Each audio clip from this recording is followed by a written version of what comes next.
By April 1945, the military might of the Third Reich lay in ruins. Soviet artillery was systematically reducing Berlin to ash and rubble.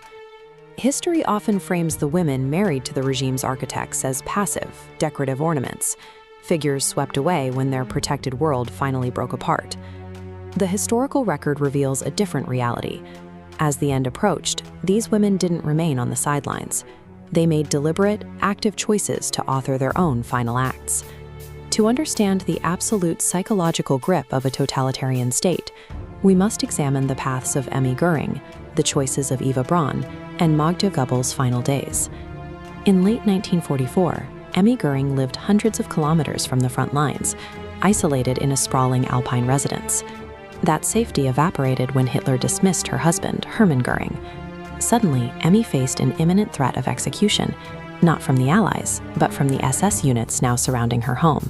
When the political landscape turned lethal, Emmy's agency pivoted to baseline human survival. Her focus became singular, protecting her young daughter, Eda. During her weeks of armed confinement, she maintained an exhausting facade of normalcy. While air raid sirens wailed and soldiers watched her every move, she played with her child and pretended the routine was unbroken to shield her from the terror. Faced with doom, Emmy leveraged her limited power purely to keep her child alive. Her choices represent the most recognizable rung on the spectrum, the desperate instinct to survive. Eva Braun took a different path. She was safely removed from the conflict in Bavaria, yet she rejected all orders to evacuate. Instead, she chose to travel directly into the doomed capital.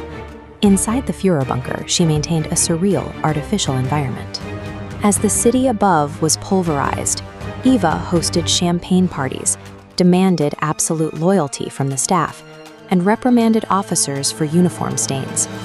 Her motivation was not survival. She was fighting to secure her ultimate goal, the official title of Hitler's wife, and a permanent, starring role in his legacy.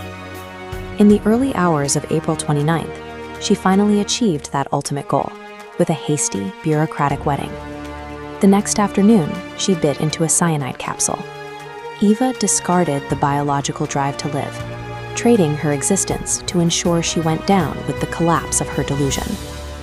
This spectrum reaches its darkest extreme with Magda Goebbels. She moved her 6 children into the bunker as the Soviet army besieged Berlin. Magda was not trapped. The aviator Hanna Reich completed a high-risk flight into the city and offered a guaranteed escape for the children.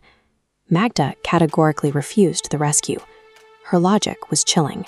She believed a world without National Socialism lacked beauty or honor, and she would not allow her children to inhabit a reality that didn't align with her ideological devotion. Even as she planned their deaths, she maintained her role as the perfect mother. She washed the family's clothes, she carefully mended their garments, and played games with the children in the concrete corridors to maintain an illusion of order. On May 1st, after sedating the children in their bunks, she and her husband took their children's lives. Magda and Joseph then walked to the garden to commit suicide. Magda represents the absolute abyss of totalitarianism. In her world, ideological fanaticism entirely overrode the most basic biological instinct to protect one's young. By May 1945, the regime was ash. Hitler and Eva Braun burned in a garden crater, and the Goebbels family lay dead in their bunker. Emmy Göring survived the war, only to watch her husband commit suicide in a prison cell. She spent the rest of her life facing historical judgment, denazification, and poverty. These outcomes provide a psychological lesson. Totalitarianism destroys more than physical infrastructure. It rewrites the human psyche of those closest to its core. Proximity to absolute power correlated directly with a detachment from reality.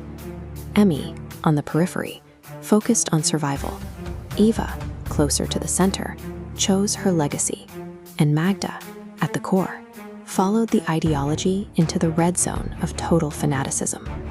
When absolute power breaks, the truest horror is found in the choices its true believers make, choosing isolation, death, and the murder of their own children over returning to the real world.